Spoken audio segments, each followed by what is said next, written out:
자, 이번 특종은 영상을 먼저 보여드립니다. 아, 저 이거 봤어요. 모노크까지 하죠? 오, 잘하시는데요? 근데 군복 입은 거 아니에요? 군복이죠. 거의 완전 무장 상태 같은데? 실제 총입니다. 아니, 지금 저 방탄조끼도 입고 있는 것 같은데요? 맞습니다. 되게 전쟁인 것 같지 않게 코믹한 영상이긴 한데, 저 이 사연 듣고 진짜 찡했어요. 부대원들도 함께 해줬네. 그렇죠. 자, 정말 가슴이 뭉클해질 수밖에 없는 영상인데요. 이 전쟁으로 우크라이나 전역에 공포와 극도의 긴장감이 흐르는 2022년, 우크라이나 군인인 알렉산더가 SNS에 올린 영상입니다. 분명히 총탄이 빗발치는 전장이었지만 알렉산더는 이 전장을 무대 삼아, 무기를 악기 삼아 마이클 잭슨의 노래에 맞춰 백스텝 춤을 추는 등 신나는 음악에 맞춰 우스꽝스럽게 춤추는 영상을 촬영. 때로는 혼자, 때로는 동료들과 함께한 이 화제 영상은 사실 알렉산더가 자신의 어린 딸 로드눌에게 보내는 안부 메시지였습니다. 어린 딸을 두고 목숨이 오가는 전장을 향해 집을 나서야 했던 아빠 알렉산더. 그리고 딸이 눈에 밟혔던 그는 딸이 안심할 수 있도록 익살스럽게 춤추는 영상을 올렸습니다. 딸아, 아빠는 무사하단다. 딸에게 이렇게 안부를 전했던 것이죠. 와, 이거 어떡하냐, 이 사람 SNS 끊기지 말라고 매일 기도해야 되겠네요, 정말. 밝은 모습을 보여주면서 딸을 안심시키려는 그 아빠의 사랑이죠. 돌아가고 싶은 마음, 우리 딸라이. 돌아가고 싶은 마음도 얼마나 크겠고, 딸이 보고 싶은 마음이 얼마나 크겠어요. 딸을 위해 전장에서 춤을 추는 아빠. 알렉산더의 모습에 전 세계 수많은 이들이 감동했습니다. 한때 그의 영상이 올라오지 않자 그의 사망설이 돌기도 했지만요. 저는 아직 살아있습니다. 우크라이나를 위해 계속 싸우겠습니다. 그는 곧바로 다시 영상을 올리며 생존 소식을 전하기도 했는데요. 목숨이 경각에 달린 전쟁터에서 딸을 위해 바친 아빠의 춤. 다음엔 그 무대가 전장이 아닌 딸이 있는 아늑한 집이길 간절히 바라봅니다. 아우, 저 장난꾸러기가 계속 웃을 수 있어야 될 텐데. 부디 저 SNS에 저분의 거실이 나오길 바라요. 딸하고 같이 춤을 추고 정말. 우리 이렇게 왔어요 이렇게. 그럼 많은 분들이 얼마나 안심하겠습니까? 그러니까. 1944년 6월 제2차 세계대전 당시 노르망디 상륙작전에 연합군의 박격포 사수로 참전한 19살의 미군 로버트 레빈. 전장에서 그는 독일군이 던진 수류탄에 의해 부상을 입고 정신을 잃었는데요. 그 사이 포로가 돼 적인 독일군의 야전병원으로 후송, 응급수술을 받으며 다행히 목숨은 건질 수 있었지만요. 가까스로 의식을 회복하고 포로 수용소로 이송된 레빈은 내가 포로로 잡히다니 난 이제 끝이야. 독일군의 포로가 됐다는 사실에 죽음을 직감, 절망했는데요. 그가 절망할 수밖에 없던 이유, 사실 레빈은 유대인으로. 당시 독일은 유대인 대학살을 자행했었기에 만약 그가 유대인이라는 사실이 발각된다면 목숨을 보장할 수 없는 최악의 상황이었던 겁니다. 최악이네요, 최악이야. 당시에 뭐 홀로코스트라고 해서 유대인들을 집단 학살하던 상황이었잖아요. 게다가 포로로 그냥 잡힌 상황이니까 이건 뭐 당연히 죽음을 생각할 수밖에 없는 상황이었겠어요. 그런데 말입니다. 레빈은 불과 2달도 지나지 않아 포로에서 해방, 본국으로 돌아갈 수 있었는데요. 독일 군의관 에드가르 볼 덕분이었습니다.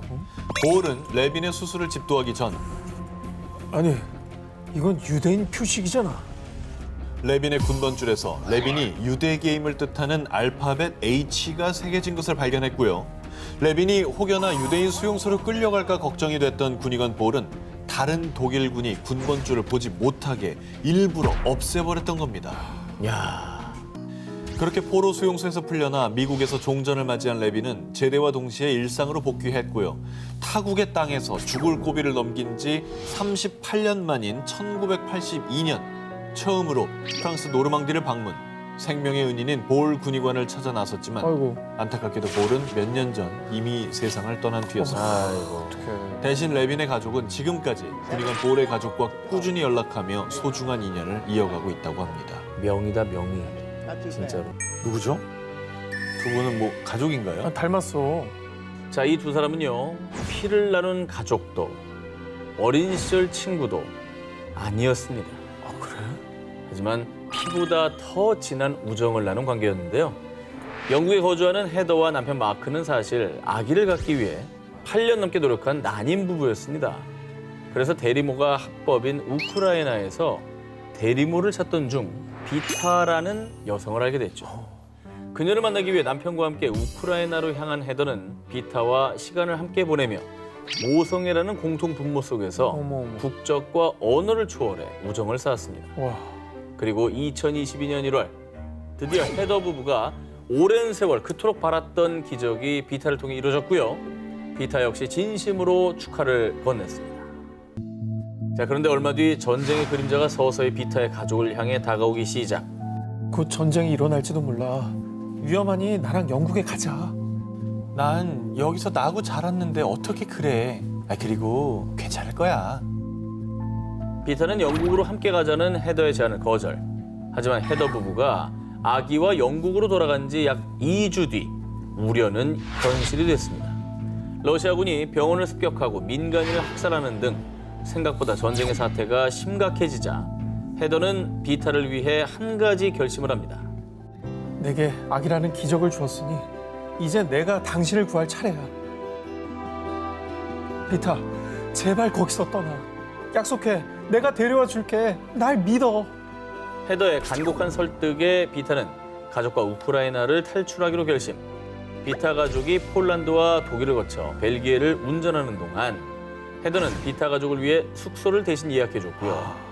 영국에 입국할 수 있도록 지역 의원에게 도움을 요청하는가 하면 직접 비자 발급소를 찾아가 비타 가족의 비자 신청서를 발급. 그뿐 아니라 비타 가족이 영국에서 머무를 수 있도록 후원자를 찾는 등 백방으로 자신들이 할 수 있는 모든 노력을 다했습니다. 그리고 직접 비타 가족을 마중 나갔습니다. 전쟁 속에서 서로에게 기적이자 구원이 된 두 사람, 그리고 두 사람은 국적을 초월한 우정을 나누고 있는데요. 전쟁의 총선 걱정 없이 두 가족이 평화로운 세상 속에서 우정을 나눌 수 있는 날이 오길 바랍니다. 2022년 2월 24일 우크라이나는 러시아 침공에 맞서 국가 총동원령을 발령. 이에 대부분의 우크라이나 남성들이 사랑하는 가족과 연인을 뒤로하고 전장으로 뛰어들었는데요. 그렇게 전쟁으로 폐허가 된 도심 키이우에 한 남성이 남아 있었습니다. 그는 바로 10년간 우크라이나와 러시아를 오간 미국인 사업가 아르멘 멜리키안. 전쟁이 발발하자 멜리키안과 함께 어울리던 우크라이나인들, 그의 친구와 이웃들이 모두 총을 잡고 전장으로 뛰어들었고요. 멜리키안의 주변에는 남편, 아빠를 떠나보내고 삶의 터전마저 잃은 여성, 어린아이, 노약자들만이 남아 있었는데요. 그러자 멜리키안은요, 이 노약자들을 안전한 곳으로 대피시킬 수 있는 사람은 자신뿐이라는 걸 깨닫고 구출 작전을 계획했습니다. 이 당시 멜리키안에겐 적에게 반격할 무기, 보호 장비 전혀 없었습니다. 그가 믿을 것이라곤 고작 9인승 자동차 한 대뿐. 아유. 멜리키안은 자동차 한 대에 노약자분들을 태워 필사의 탈출을 감행했습니다. 출발지인 키이우에서 목적지인 이 폴란드 바르샤바까지는 무려 782km 거리. 멜리키안은 그 먼 거리를 한 사람이라도 더 탈출시키기 위해 매일 20시간씩 눈도 붙이지 못하고 운전했고요. 만약 폴란드로 가는 길이 막히면 헝가리로 방향을 틀어 우회, 달리고 또 달려서요. 그렇게 전쟁의 한복판에서 피난민들을 무사 탈출시켰습니다. 2014년 IS는 소수 민족이었던 야지디족이 이단 종교를 숭배하는 이유로 그들의 터전이었던 이라크 북서부 지역을 점령, 핍박과 학살을 자행했고요. 그들의 사륙전으로 부족원 55만 명 중 약 45만 명이 고향을 떠나 난민이 됐고 수천 명이 억울한 죽음을 당했습니다. 6명의 자녀를 둔 노파 자글라의 가족 또한 야지디족으로 IS의 포로로 붙잡히며 가족들은 뿔뿔이 흩어질 수밖에 없었는데요. 아이고. IS에 의해서 야지디족이 학살되고 있는 와중에 가족들이 다 또 IS에 붙잡혔다고 그랬잖아요. 그러면 네. 생사는 아예 장담을 못하는 상황이고 한 치 앞도 내다볼 수 없는 위태로운 상황인 거죠. 네, 그렇습니다.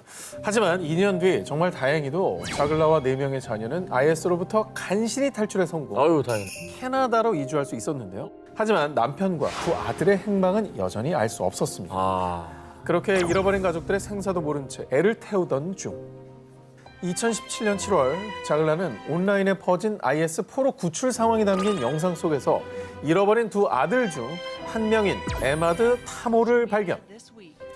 자, 영상 속 에마드는 앙상하게 마른 모습에 흙먼지를 뒤집어 쓰고 있었지만 엄마 자글라는 아들을 한눈에 알아볼 수 있었습니다. 아, 엄마 바로 알죠. 야, 근데 헤어진 아들을 저렇게 영상 속에서 딱 발견했을 때 얼마나 놀랐을까요? 캐나다 정부도 가족의 재회를 도왔는데요. 이에 에마드는 무사히 캐나다에 도착할 수 있었고요. 그렇게 3년 만에 애타게 그리던 가족과 재회. 어머머 만나는 순간이에요? 네, 그 순간입니다. 아들이 온 거구나. 건강하다 그래도. 그래도 많이 회복했네. 아이고, 아이고. 아이고, 아이고. 아이고. 아이고. 세상에 이게 웬일이냐.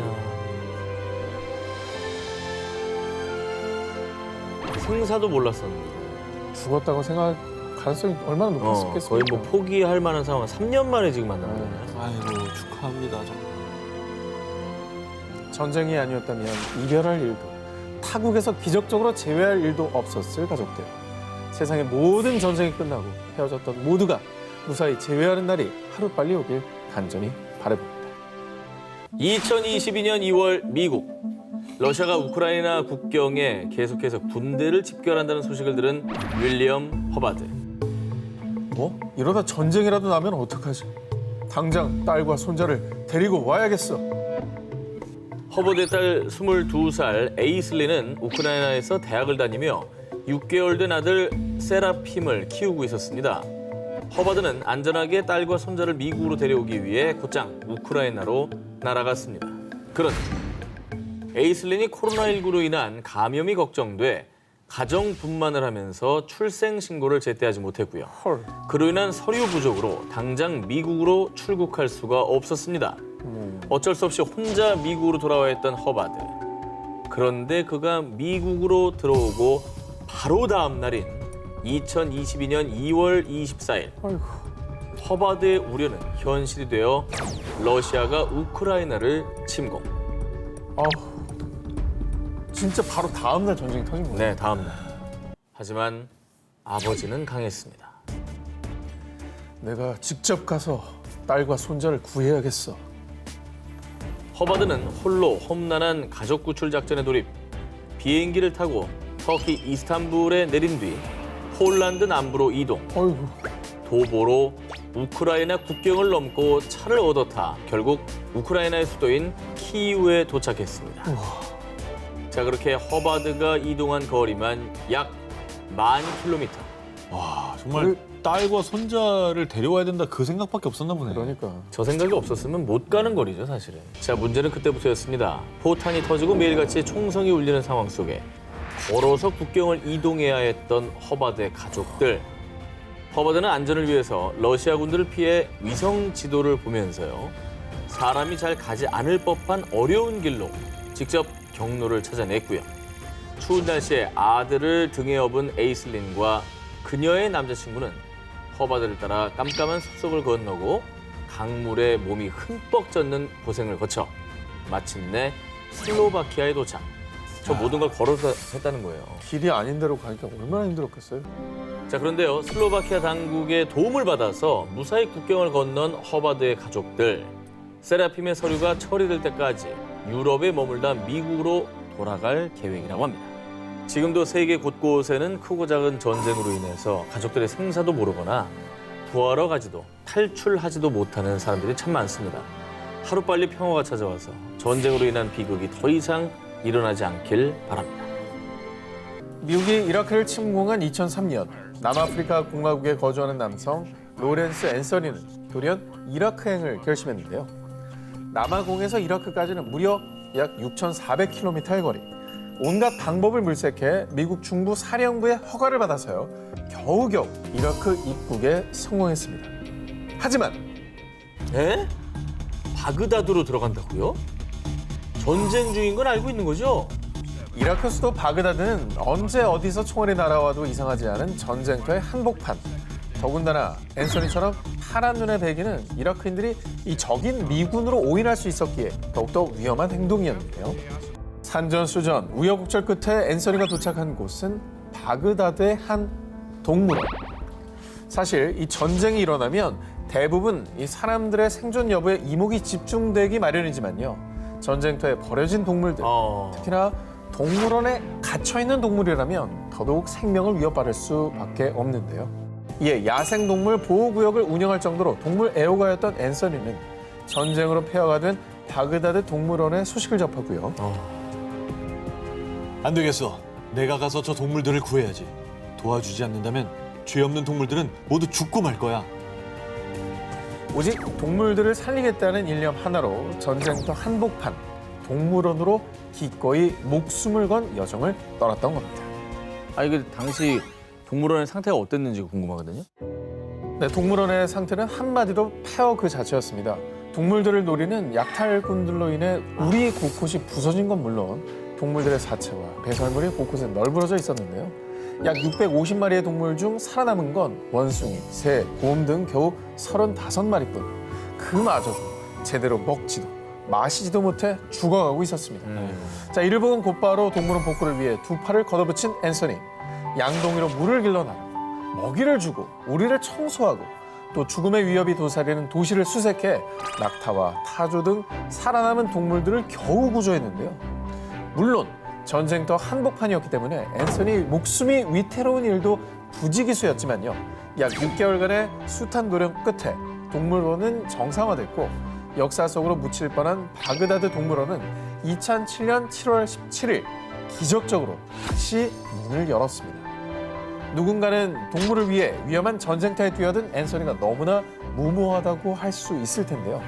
그들에게 앤서니의 말을 전해드리겠습니다. 우리는 동물들이 혹사당하는 세상에 살고 있습니다. 인간이 동물들을 상대로 이런 짓을 해서는 안 된다고 말하고 싶었어요. 전쟁이란 비극은 정말로 일어나서는 안 된다라는 말씀 꼭 드리고 싶습니다. 네.